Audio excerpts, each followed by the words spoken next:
It really goes well when we tell our kids no. And when it comes to social media and their phones, that can be a battle of epic proportions.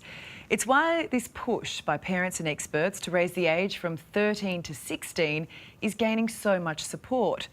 But how do you police it?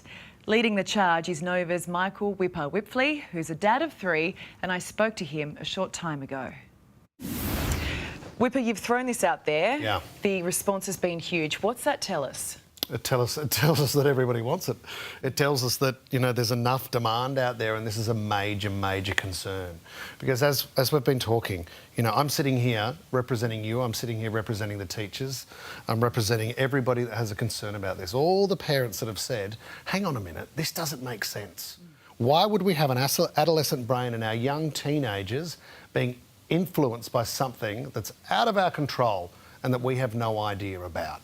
That's the madness of what we're talking. And I think, you know, in time, if we don't do something, we're going to look back and go, I can't believe we did that to our kids. Yeah. Well, I mean, 13 is young, but you could also argue 16 is too. How do you put an age on it? You know, it's a wonderful question, because if I had it my way, it'd be 18. Yeah. But we're trying to find the right line.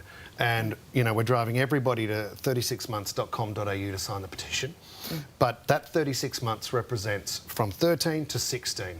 And why we like that time frame as well is to think about the education you can build into that 36 months so that we can have the right important lessons, the right teaching. So a young guy and a girl, they can grow up with the skills. So when you get to the age of 16 and, you know, you've got to know yourself before the rest of the world does, then it's not going to be so scary, and you're going to be smarter about it when you approach it at 16. Which is what we all had, and we turned out wonderfully. So a great example Happy birthday for of today. that.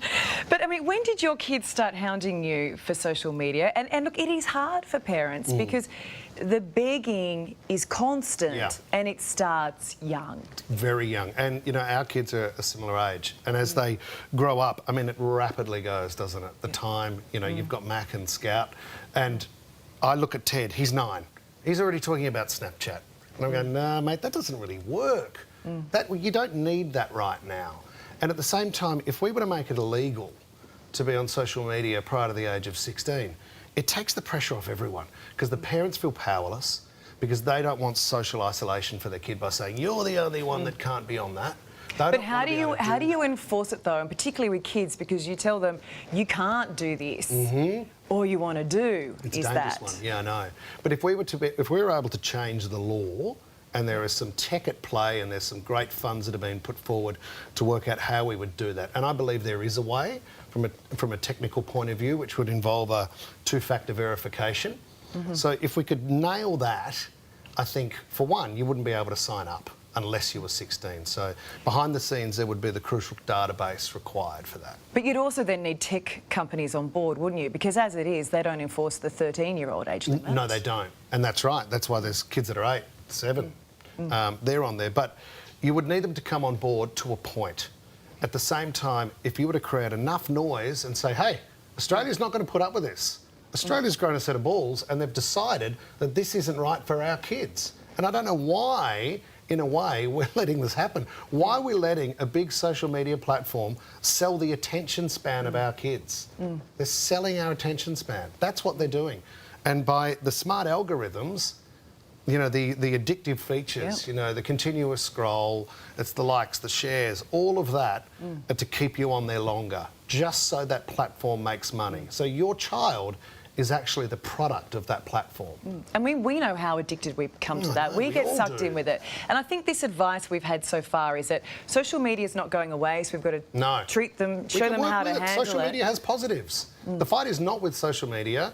The fight is not with, you know, smartphones. The fight is with trying to protect and safeguard our kids in those early years of the adolescent brain and puberty. Look, I love what you're doing. Just tell us again, how do we sign up? You need to go to 36months.com.au. The petition is there, and then behind the scenes we'll do the other hard work. We'll do the heavy lifting. Well done. You're a good man. Thanks, Whipper. Thank you.